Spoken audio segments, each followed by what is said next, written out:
Hi అండి, welcome to my channel delicious for you. ఈరోజు ఈ వీడియోలో మనం చూడబోతున్నాము ఒక కేరళ వంటకం. ఇది చాలా ఫేమస్. ఇందులో అన్ని రకాల కూరగాయలు వేస్తాము.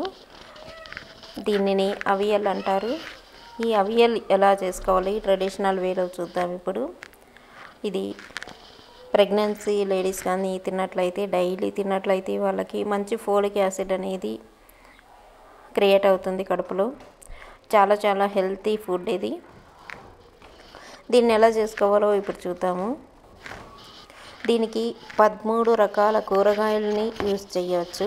వాటిల్లో కొన్ని అయినా వేసుకోవచ్చు, అన్నీ అయినా దొరికితే వేసుకోవచ్చు. ఇక్కడ నేను అరటికాయ ఒకటి, క్యారెట్, అలాగే పొటాటో, ఆలుగడ్డ అన్నమాట, అలాగే సీమ వంకాయ, మామిడికాయ, బీన్స్, కందగడ్డ తీసుకుంటున్నాను. ఇవన్నీ వాష్ చేసి పెట్టుకున్నాను. ఇందులో ఆనియన్ ఇలా స్మెల్ వచ్చేవేవి వేసుకోరు. వెల్లుల్లి, ఇలా అల్లం కానీ ఇట్లాంటివి ఏవి యూజ్ చేయరు. ఇప్పుడు ఒక కొబ్బరిలో సగం వేసుకుంటున్నాను నేను.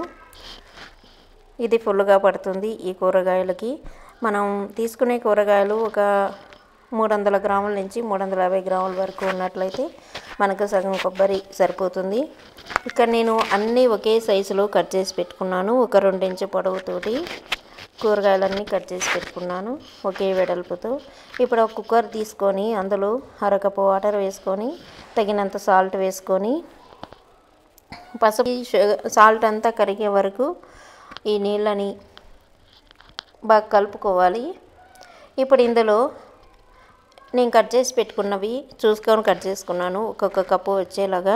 1 కప్పు కందగడ్డ, 1 కప్పు ఆలు, అలాగే 1 కప్పు మామిడికాయ, 1 కప్పు అరటికాయ.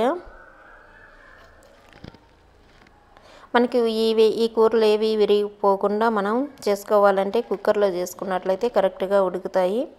మనం గిన్నెలో అయినా చేసుకోవచ్చు. మందంగా ఉండే గిన్నె తీసుకొని అందులో అయినా వేసుకొని ఉడికించుకోవచ్చు. అలాగే 1 కప్పు బీన్స్, 1 కప్పు సీమ వంకాయ ముక్కలు, 1 కప్పు క్యారెట్ ముక్కలు, ఇవన్నీ కప్పుడు వచ్చేలాగా మనం చూసుకొని వేసుకున్నట్లయితే మనకు కూరగాయలన్నీ ఈవెన్గా, కొన్ని కూరలు ఎక్కువ అయినప్పుడు ఆ కూరల వాసన వచ్చేస్తూ ఉంటుంది. అలా రాకుండా కరెక్ట్గా ఉంటుంది. దానికోసం ఒక కప్పు సైజు పెట్టుకొని దాంతో కట్ చేసి పెట్టుకోండి. చాలా బాగా వస్తుంది. ఇప్పుడు ఇవన్నీ కూడా కుక్కర్లో వేసుకొని కుక్కర్ మూత పెట్టుకొని ఒకే ఒక విజిల్, మీడియం నుంచి హై ఫ్లేమ్ వరకు ఉంచుకొని మంటని 1 విజిల్ మాత్రమే ఉడికించుకోవాలి. 2 విజిల్స్ 3 విజిల్స్ వస్తే కూరగాయలన్నీ మెత్తగా అయిపోతాయి. ఇప్పుడు 1 కప్పు కొబ్బరి వచ్చింది నాకు, సగం కొబ్బరి చిప్ప. అలాగే 1 స్పూన్ బియ్యం వేసుకోవాలి. 3 పచ్చిమిర్చి, నేను తీసుకున్నటువంటి కూరగాయలకి 3 పచ్చిమిర్చి కారంగా ఉన్నాయి అవి వేసుకున్నాను. 1 స్పూన్ జీలకర్ర వేసుకొని 1 అరకప్పు వాటర్ వేసుకోవాలి. ఇవన్నీ కూడా మెత్తగా అయ్యే వరకు మనం రుబ్బుకోవాలి. బాగా మెత్తగా రుబ్బుకోవాలి. అవసరమైతే కొంచెం వాటర్ కూడా పావు కప్పు వాటర్ పక్కన పెట్టుకోండి. అవసరమైనప్పుడు వేసుకొని రుబ్బుకోవాలి. ఇలా మెత్తగా వచ్చేసేయాలి బాగా కొబ్బరి. మనం ఎక్కువసేపు మిక్సీ పట్టినట్లయితే బాగా మెత్తగా అయిపోతుంది. ఇప్పుడు మనకు విజిల్ కూడా వచ్చేసింది. కుక్కర్ చల్లారిన తర్వాత ఓపెన్ చేసుకొని దీనిని కలపకూడదు. మనకు ముక్కలు అయితే ముక్కలుగా కనిపిస్తున్నాయి. ఏవి కూడా మెత్తగా అయిపోలేదు. వీటిని కలపకుండా ఇందులో మనం ఇప్పుడు రుబ్బి పెట్టుకున్నటువంటి కొబ్బరి మిశ్రమాన్ని ఇందులో వేసేసుకోవాలి.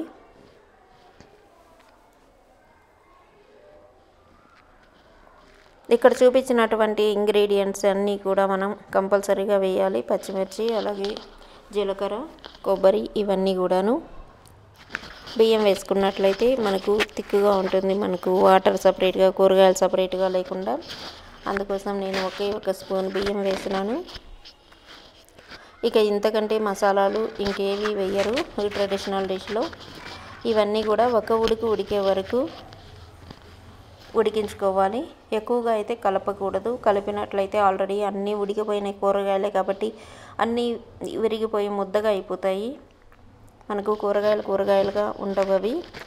ఇప్పుడు ఇందులో ఒక కప్పుడు చిక్కగా ఉండేటటువంటి పెరుగుని చిలుక్కొని వేసుకోవాలి. పెరుగుగా వేసినట్లయితే అది మనకు కనిపిస్తూ ఉంటుంది. చిలికి వేసుకున్నప్పుడు కరెక్ట్గా అన్నిట్లో కలిసిపోతుంది, మనం పెరుగు వేసినట్లు తెలియకుండా. అలాగే 2-3 మంటలు కరివేపాకు వేసుకున్నట్లయితే మనకు కర్రీ రెడీ అయిపోతుంది. ఇందులో ఒకటి కానీ 2 స్పూన్లు కానీ కొబ్బరి నూనె వేసుకోవాలి. నేను ఇక్కడైతే కొబ్బరి నూనె యూజ్ చేయట్లేదు. ఆయిల్ అవాయిడ్ చేయడం కోసం కొబ్బరి నూనె మాత్రమే యూజ్ చేస్తే ఒరిజినల్ టేస్ట్ వస్తుంది. వేరే ఆయిల్ ఏవి, శనగ నూనె ఇలాంటివి ఏవి యూజ్ చేయకూడదు. ఓన్లీ కొబ్బరి నూనె వేస్తే వేయండి, లేకపోతే లేదు, అలాగే వదిలేసేయండి. ఇప్పుడు మనకు కర్రీ రెడీ అయిపోయింది. చాలా టేస్టీగా ఉంటుంది. ఇది మనకు అన్నంతో సైడ్ డిష్గా దీన్ని మనం సర్వ్ చేసుకోవచ్చు. చాలా హెల్తీగా ఉండేటటువంటి ఈ ఫుడ్ని తప్పకుండా అందరూ తయారు చేయండి. చాలా బాగుంటుంది టేస్ట్ అయితే. కొత్తగా చూస్తున్న వాళ్ళు ఈ ఛానల్ని సబ్స్క్రైబ్ చేసుకోండి. అలాగే కామెంట్ చేయండి, లైక్ చేయండి, షేర్ చేయండి మీ ఫ్రెండ్స్కి, రిలేటివ్స్కి. Thanks for watching.